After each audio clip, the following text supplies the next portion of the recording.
노후준비 전문 강사 강석기 인사드립니다. 자, 이번 시간에는 주택연금으로 연금 500만 원 만들기 이런 제목으로 한번 여러분들과 한번 생각해 보도록 하겠습니다. 자, 여러분 우리가 주택연금에 대해서 장점에 대해서 제가 먼저 한 세 가지 정도를 얘기해 드리겠습니다. 자, 주택연금의 장점은 뭐니 해도 평생 동안 내가 그 집에 거주하면서 평생 동안 일정한 연금을 매달 일정한 연금을 받을 수 있다 이겁니다. 그리고 또 이게 내 혼자만 받는 것이 아니고 배우자, 부부가 평생 동안 살아가는 동안에 내가 내 집에 거주하면서 이 집을 담보로 해서 연금을 받을 수 있으니까 얼마나 좋은 제도입니까? 자, 그리고 또 이 제도는 국가가 보증을 해줍니다. 자, 우리가 사적인 기관에서 이런 걸 했을 경우에 만약 그 기관이 부도가 나서 망해버리면은 사실은 어디 가서 하소연할 데도 없습니다.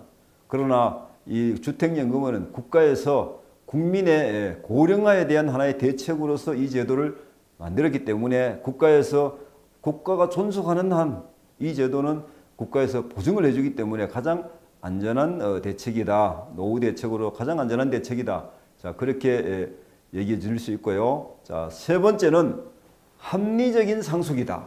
자, 이게 도대체 무슨 얘기냐? 자, 여러분 주택연금을 내가 가입을 해서 65세에 내가 가입을 했다. 가입을 해서 요사이 오래 사는 분위기 아닙니까? 자, 그럼 오래 살아갖고 예를 들어 30년을 살아버려요. 그러면은 집이 낡아서 집 가격이 떨어지게 되어 있습니다. 근데 매년 30년 동안 받은 돈이 이자하고 다 붙이면은 이 집을 팔았을 때 금액보다가 이게 훨씬 더 많습니다. 자, 많아서 만약에 적자가 났다, 마이너스가 났다. 자, 이거는 국가에서 책임을 지겠다 이런 얘기입니다. 만약에 그렇지 않고 처음에 가입할 때는 오래 살 거라 생각했어요. 근데요, 두 분이 다 한 5년 만에 돌아가셔버렸어. 자, 그러면은 어떻게 되겠습니까? 국가에서 정산을 합니다. 그 집을 팔아서 그동안 5년 동안 줬는 거 다 계산하고 돈이 남지 않습니까? 남는 거는 자식인데 돌려주겠다. 상속해 주겠다 이런 얘기입니다. 그래서 합리적인 상속이다. 그래서 주택연금은 사실은 장점이 상당히 많은 제도입니다. 자, 그런데 저는 여러분들이 주택연금을 하시겠다고 하면은 단점도 한번 생각해 봐라. 단점을 곰곰하게 한번 생각해 보시고 결정을 하는 것이 좋을 거다. 자, 사람마다 다 이 단점에 대해서 생각하는 게 틀릴 수 있습니다. 자, 첫 번째는 가장 큰 단점이 뭐냐? 집값이 상승을 하면은 상승분은 반영을 안 해줍니다. 처음에 적용할 때 집값을 시세가 5억이라고 했으면은 그 5억에 대한 연금만 지급하는 것이지 집이 10억이 된다 해갖고 10억에 대한 연금을 안 준다 이런 얘기입니다. 물론 집값이 내렸을 경우에도 그때 책정했을 때 연금을 드리겠죠, 그죠? 그래서 서울 같은데 그때 수도권에서 코로나 전에 집값이 많이 올랐잖아요. 자, 그때 주택연금 하신 분들이요 해약을 많이 했어요.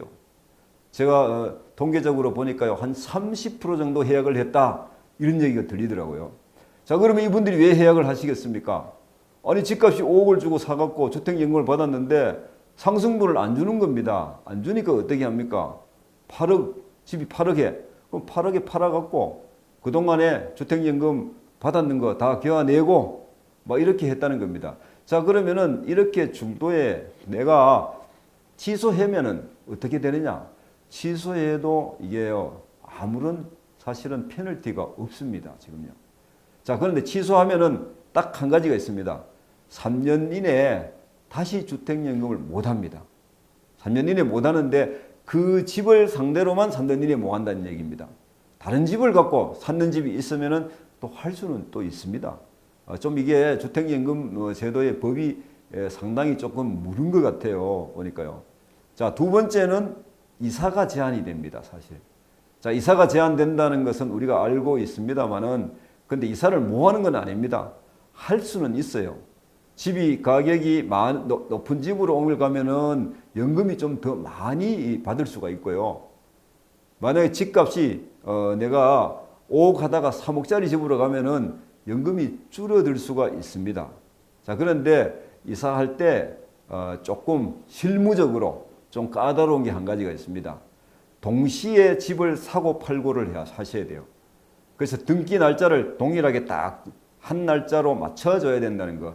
이게 조금은 아마 신경이 좀 쓰일 거다. 이런 생각이 좀 듭니다. 그래서 이사가 안 되는 건 아닙니다. 그래서 그런 것 때문에 이사가 좀 제한이 된다. 그래서 하실 분들은, 주택연금을 하실 분들은 내가 여기서 평생 동안 살 거다. 이렇게 생각하고 하시는 게 가장 좋겠지요. 상속이 제한되는 거는 이거는 뭐 다 아시는 얘기고요. 상속은 안 됩니다. 왜? 담보가 설정되어 있기 때문에 국가에서 하는 거기 때문에 안 됩니다. 이런 주택연금의 단점이 있다는 거 우리가 아시고 월 지급금을 한번 보도록 하십니다. 2024년도에는 작년보다는 조금 금액이 조금 떨어졌습니다. 매년마다 이 연금액이요 조금 줄어가고 있습니다. 자, 줄어가는 가장 큰 이유가 뭐겠습니까? 국가에서는 집값이 하여튼 하향 곡선을 그리고 있다. 이렇게 보고 있다는 겁니다. 자, 여기 보시면은 주택가격의 나이가 70세일 경우에는 2억에 59만 원, 대체로 월 1억당 한 30만 원 정도 보시면 됩니다. 30만 원, 3억에 89만 원. 이게 작년 90만 원이었는데 89만 원입니다. 자, 5억에 148만 원. 자, 그러면 10억 되면 얼마 정도 되겠습니까? 대략 한 1억당 30만 원이니까 한 300만 원. 12억까지 됩니다. 12억. 11억 같으면은 330만 원. 12억 같으면은 360만 원이 돼야 되는데 그렇게 안 되더라고요. 뭐 한 340 정도로 보시더라고요. 자, 여러분 여기 보시면 주택 나이가 70보다는 80이 훨씬 더 월지급금이 높습니다. 왜 그러겠습니까? 예. 주택연금 타실 날이 많이 안 남았다. 그래서 더 많이 준다. 뭐 우리가 이렇게 보시면 되고요. 자, 제가 주택연금 하나의 사례를 하나 얘기를 드리도록 하겠습니다. 자, 상담했는 사례인데요. 연세가 82세인 분이 이분이 아파트를 포항에 계셨는데요. 2억 5천 가격, 시세되는 가격에 아들이 3명이 있었는데요. 주택연금을 하게 됐어요. 왜 하게 됐는지 하면은 이 아들 3명이 매달 30만 원씩 아버지 생활비를 드리는 겁니다. 부모님 생활비를 매달 드리다가 이 아들도 이제 직장을 퇴직하게 되니까 부담이 돼요. 이게 부담이 돼서 주택연금을 알아보니까 주택연금이 월 130만 원이 나가는 걸로 돼 있더라고요. 그래서 아버지한테 얘기했어요. 아버지 돌아가실 때까지 월 매달 130만 원. 그리고 어머니가 돌아가실 때까지 매달 130만 원의 돈이 나갑니다. 그렇게 40만 원을 더 많이 받잖아요. 그래서 아버지가요, 가만히 듣더니만은요, 야, 그렇게 좋은 게 있으면 진작 해야지 왜 이제 하느냐. 그러면서 바로 하라고 얘기하더랍니다. 여러분, 연세가 많으시면요, 돈 10만 원이 무서운 돈입니다. 그래서 이분은 월 생활비를 매달 형제, 삼형제가 대주던 90만 원을 안 대줘도 되고 매달 130만 원 연금을 하게 되었다. 이런 얘기입니다. 자, 제가 오늘 제목이 주택연금으로 그러면 500만 원을 어떻게 만드느냐 이런 얘기입니다. 여러분 궁금하시죠? 여러분 주택연금으로 500만 원을 만드는 방법이 있더라고요. 제가 이 주택연금을 경매를 갖고 이용하는 건데 이게 자료가 어디서 나왔냐면요. 부동산으로 연금 만들기라 그러고 이호근 선생님이 유튜브에 시니어 TV에 요 얘기가 나옵니다. 만약에 여러분 이 얘기를 좀 더 상세히 듣고 싶으면은 부동산으로 연금 만들기 이호근 씨 시니어 TV를 한번 40분짜리 건데 이걸 한번 경청해 주시기 바랍니다. 제가 간단하게만 얘기를 드리겠습니다. 자, 그럼 경매로 어떻게 이렇게 수입을 올릴 수 있느냐는 얘기죠. 자, 어떤 분이 6억짜리 주택을 갖고 있다고 가정하겠습니다. 그러면 6억짜리 주택을 갖고 65세에 주택연금을 하면 얼마를 받느냐? 148만 원을 받습니다. 그런데 이분이 감정가 12억짜리 다가구 주택이 원룸입니다. 원룸. 다가구 주택 12억짜리를 6억에 낙찰을 받는다고 하면은 자, 지금 다가구 주택이 사실은요 거의 절반값에 절반보다도 더 밑으로 낙찰되는 경우도 있습니다. 물론 뭐 안 그런 경우도 있겠지만은요. 이때 12억 하던 것이 6억의 낙찰이 실제로 된 겁니다. 자, 이래서 주인집이 위에 하나 있고 뭐 원룸이 14개인데 제가 대충 한번 수입을 계산해 봤어요. 근데 이분이 중요한 거는 뭐겠습니까? 주택연금은 낙찰가로 주택연금을 신청하는 것이 아니고 감정가로 합니다. 여기에 키포인트가 있다는 겁니다. 낙찰가로 하는 게 아니라 감정가입니다. 감정가. 당연히 안 그러겠습니까? 그죠? 자, 그래서 주택연금 12억을 주택연금을 하면은 얼마냐? 296만 원, 월 296만 원 정도가 나오더라. 이런 얘기입니다. 자, 그래서 원룸은 방이 14개니까요. 어떻게 해요? 30만 원 이 정도만 해도 420만 원. 그럼 뭐요? 수입만 해도 한 700 정도가 나오더라고요. 제가 보니까. 자, 그래서 제가 이 다가구 주택 원룸을 갖고 노후에 주택연금만 할 게 아니고 다가구 주택을 우리가 낙찰가 경매를 통해서 이렇게 많은 수입을 한번 생각해 볼 수가 있다. 자, 요거는 근린주택입니다. 근린주택 여러분 아시죠? 상가를 끼고 있는 주택을 말합니다. 자, 이것도 예를 들어 6억을 주택연금으로 만약에 하시면은 내가 그 집에 살면서 65세 하시면 148만 원의 연금을 받는데 감정가가 여기에 8억 5천 정도 했다고 합니다. 72% 그렇게 많이 떨어지진 않았는데 그래도 낙찰가 6억에 매년 이걸 사시면은 주인집이 제일 위에 있고 임차 가구가 5가구가 있어요. 그래서 주택연금도 6억 하는 것보다는 훨씬 돈이 더 많죠. 210만 원의 연금을 받고 그 다음에 월세 기타 뭐 여러 가지 해갖고 220만 원.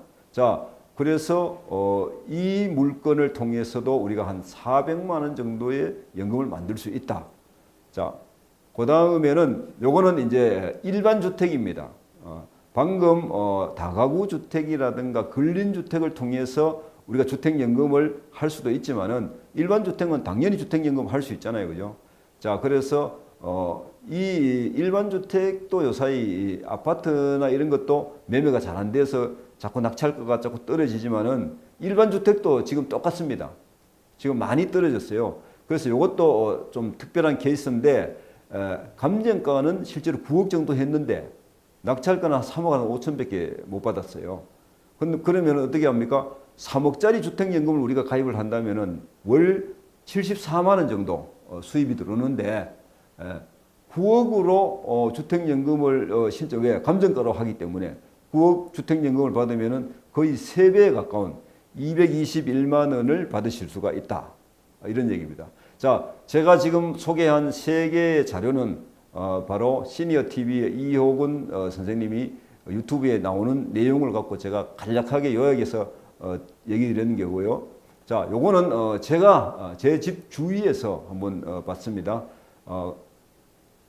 예를 들어 5억에 주택연금을 하시면은 65세 123만 원 정도, 요 정도의 주택연금을 받을 수 있는데, 자, 이 돈을 갖고 감정가 8억 9천짜리를 낙찰을 받는 겁니다. 자, 낙찰을 받으면은 대충 9억에 대한 주택연금이 221만 원이고 이거 원룸이 한 450만 원 정도 수입이 들어옵니다.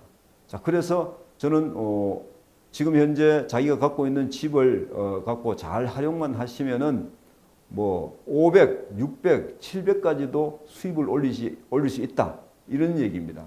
자, 그래서 여기에 착안을 해서 제가 경매 알림이를 통해 갖고 요거를 조회를 한번 해서 한번 알아본 결과입니다.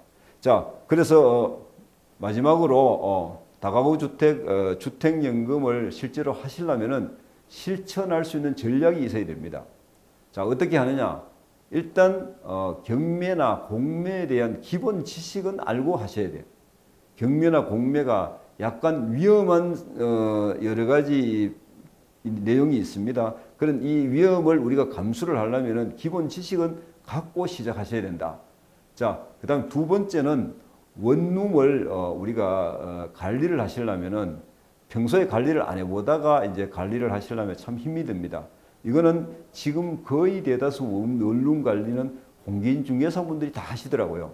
제가 직접 그 경산에 그 삼풍동에 거기 갔을 때도 공인중개사분이 직접 그 건물을 다 관리하시더라고요.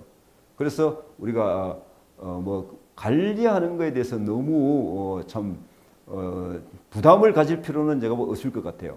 그리고 세 번째는 지금 원룸에 대한 그 활용 방안을 우리가 한번 생각해 볼 필요가 있다. 그래서 단지 원룸의 그 수입을 갖고 내가 뭐 어떻게 하겠다, 뭐 이런 것보다도 공실을 활용할 수 있는 어떤 방안을 좀 마련을 하셔갖고 한번 도전해 보신다면은 저는 주택연금을 이용해 갖고 월 500의 수입도 하려고 마음먹으면 할 수가 있겠구나. 그래서 이런 정보를 제가 만들어서 제공하게 되었습니다. 자, 오늘은 여기까지 하도록 하겠습니다. 대단히 감사합니다.